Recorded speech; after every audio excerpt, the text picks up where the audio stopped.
Hello student, आज के class में आप सभी स्टूडेंट का स्वागत है। आज हम लोग पढ़ेंगे निर्देशांक ज्यामिति प्रश्नावली 7.2। प्रश्नावली 7.2 का एक क्लास हम लोग किए हुए हैं।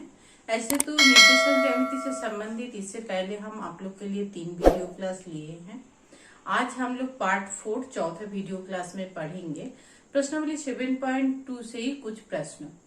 तो इस प्रश्नों का हल करने से पूर्व एक बात हम कहना चाहते हैं आप लोग से कि जितना भी डिस्क्रिप्शन बॉक्स में लिंक दिया हुआ है निर्देशांक ज्यामिति से संबंधित, आप लोग सभी वीडियो को पहले देख लीजिएगा, क्योंकि शुरू से देखिएगा तो आप लोग का बेहतर समझ बन पाएगा।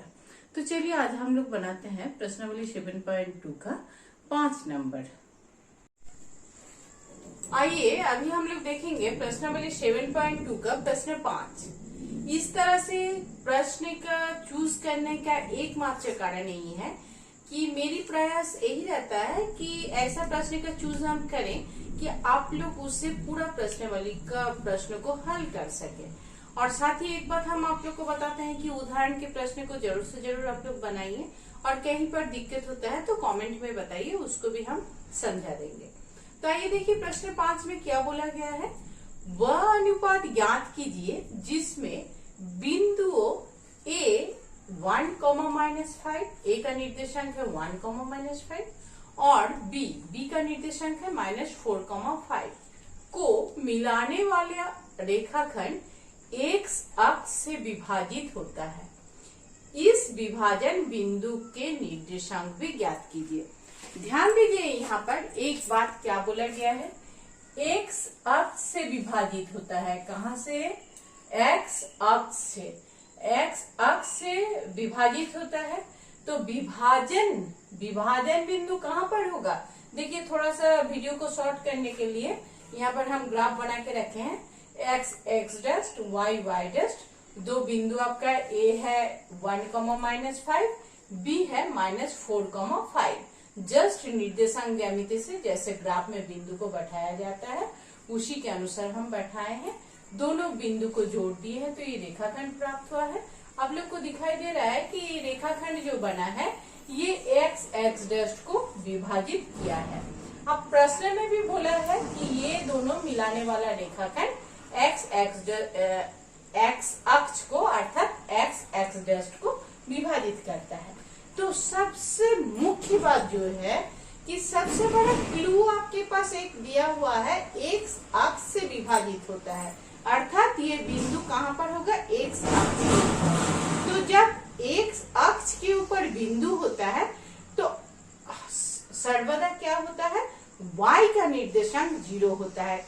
ये आप लोग एक याद रखिएगा। इसको थोड़ा सा हम नोट बोल के लिख के रख रहे हैं, इसको एकदम याद रखिएगा आप लोग कि जब x अक्ष पर बिंदु होता है, x अक्ष पर बिंदु थोड़ा छोटा होगा तो जूम करके देखिएगा, x अक्ष पर बिंदु तो y का निर्देशांक क्या होता है? y का निर्देशांक होता है, y का निर्देशांक ऑलवेज क्या होता है? 0। इसको हर समय आप लोग याद रखिएगा, दिमाग में बैठा के रखिएगा। जैसे अगर x अक्ष पर बिंदु होगा तो देखिए यहीं पर x के ऊपर बैठेगा, y का मान क्या होगा? 0। बस वही चीज हम लिखे हैं। और जब y अक्ष पर बिंदु होगा, y अक्ष पर बिंदु होता है तो उस समय क्या होता है? y अक्ष पर बिंदु होगा तो y अक्ष पर बिंदु होता है उस समय x का निर्देशांक क्या होता है? x का निर्देशांक होता है 0। ये देखिए, ये इस प्रश्न से जुड़ा हुआ एक इम्पोर्टेंट बात है जिसको हम आप लोग के सामने रखे हैं। इसको प्रश्न में रहता है तो इस पे जरूर से गौर कीजिएगा कि अगर x अक्ष पर बिंदु बोला जाता है तो वहां पर y का निर्देशांक 0 होता है, और y अक्ष पर बिंदु बोला जाता है तो x का निर्देशांक 0 होता है। तो यहाँ पर देखिए आपका x अक्ष से विभाजित हो रहा है तो x अक्ष पर बिंदु है, x अक्ष माने ये है आपका x डस्ट, तो यहाँ पर क्या होगा? इसका y का निर्देशांक क्या होगा? y का निर्देशांक 0 होगा। ये चीज होगा इस प्रश्न के लिए। तो तो अब आइए हम लोग करते हैं, क्या करेंगे आप देखिए। माना, अब देखिए हल करना शुरू करते हैं। माना x अक्ष पर बिंदु, अच्छा इसका नाम हम लोग दे दिए क्या, P नाम दे दिए, ठीक है।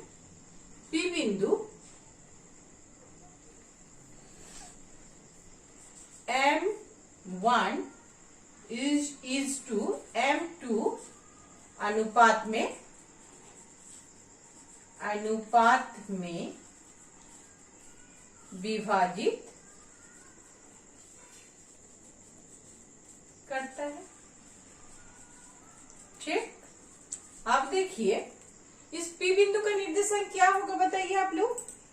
P बिंदु x अक्ष पर बिंदु है तो y का निर्देशांक 0 होगा, तो ये कैसा बिंदु होगा, ये ऐसा बिंदु होगा x, 0, ठीक। तो हम लोग क्या लिखेंगे, विभाजन सूत्र हम लोग जान रहे हैं। विभाजन सूत्र में हम लोग क्या लिखते हैं, Pxy, यहाँ पर x, 0 क्योंकि y का मान 0 होगा, इक्वल्स टू क्या होगा बताइए आप लोग। फॉर्मूला जान रहे हैं, क्या है फॉर्मूला। P विभाजन बिंदु का निर्देशांक क्या है, x, 0। फॉर्मूला बैठाइए आप लोग, विभाजन का सूत्र आप लोग जान रहे हैं। क्या होता है सूत्र, m1x2 plus m2x1 divided by m1 plus m2। अच्छा एक बात हम बता देते हैं, आप लोग मनी मन सोच लीजिए, ये क्या है आपका, ये आपका x1, y1 और ये b है आपका x2, y2, ठीक। अब देखिए आप लोग लिखिए फॉर्मूला। m1 माने क्या है यहाँ पर, m1, अच्छा m1 तो m1 ही है, m1 x2 माने -4, तो क्या हो गया -4 m1 प्लस क्या m2 x1, m2 into x1 के जगह में क्या है 1,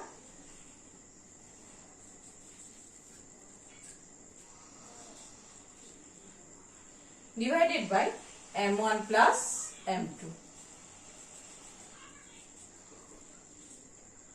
यहां भी उसी तरह से m1 into y2, m1 into y2 माने 5, तो 5 m1 plus m2 into y1 माने -5 है, तो यहाँ पर माइनस हो जाएगा, -5 m2 divided by m1 plus m2। बस यही है आपका असली काम।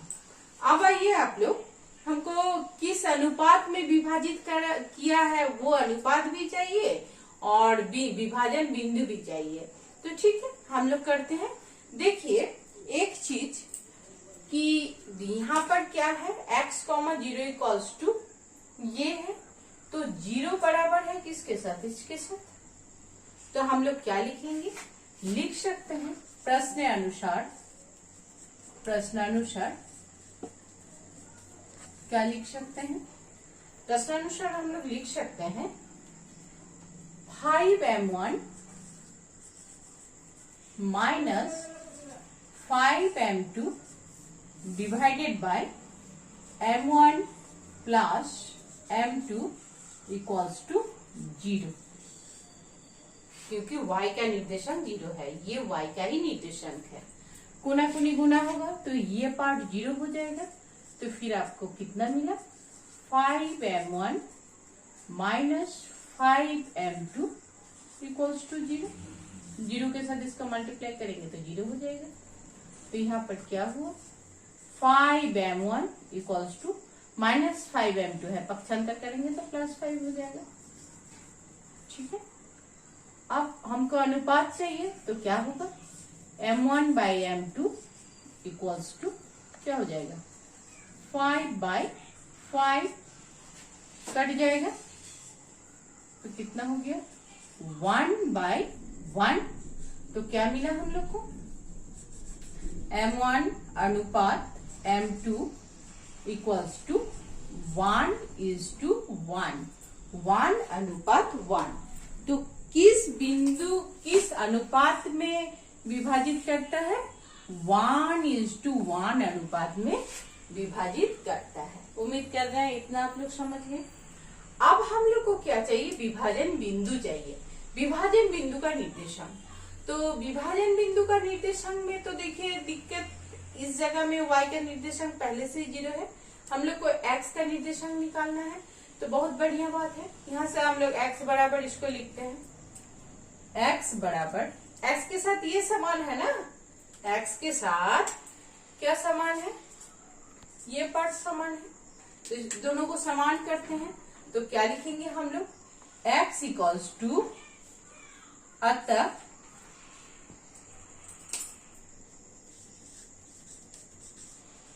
हम लोग लिख सकते हैं x equals to -4m1 plus m2 divided by m1 plus m2।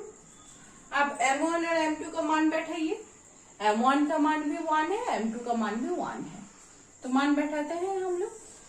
तो कितना होगा -4 × 1 प्लस m2 के जगह में 1, फिर नीचे m1 माने भी 1, m1 का मान भी है 1, m2 का मान भी है 1, तो कितना हो गया देखिए, यहाँ कितना हो जाएगा -4 + 1 डिवाइडेड बाई 2। -4 + 1 कितना होता है -3/2। तो आपका x का मान कितना मिला, x का मान मिला -3/2। तो विभाजन बिंदु का निर्देशांक क्या हुआ, विभाजन बिंदु, देखिए थोड़ा सा इंक दिक्कत कर रहा है, अच्छा ठीक है कोई दिक्कत नहीं, इसको खत्म कर देते हैं हम लोग। विभाजन बिंदु क्या था, P x,0, तो क्या हो जाएगा P इक्वल्स टू, x का मान मिला आपका -3/2, y का मान ऑलरेडी 0 है ही, तो हम लोग को अनुपात भी मिल गया, 1:1 अनुपात में विभाजित करता है, और हम लोग को विभाजन बिंदु का निर्देशांक भी मिल गया। तो प्रश्न में जो मांगा गया था उसको हम लोग प्राप्त कर लिए। आप लोग तो इसका स्क्रीनशॉट सबसे पहले ले लीजिएगा, क्योंकि स्क्रीनशॉट रहेगा तो उसको देख के आप लोग को बनाने में सुविधा होगा।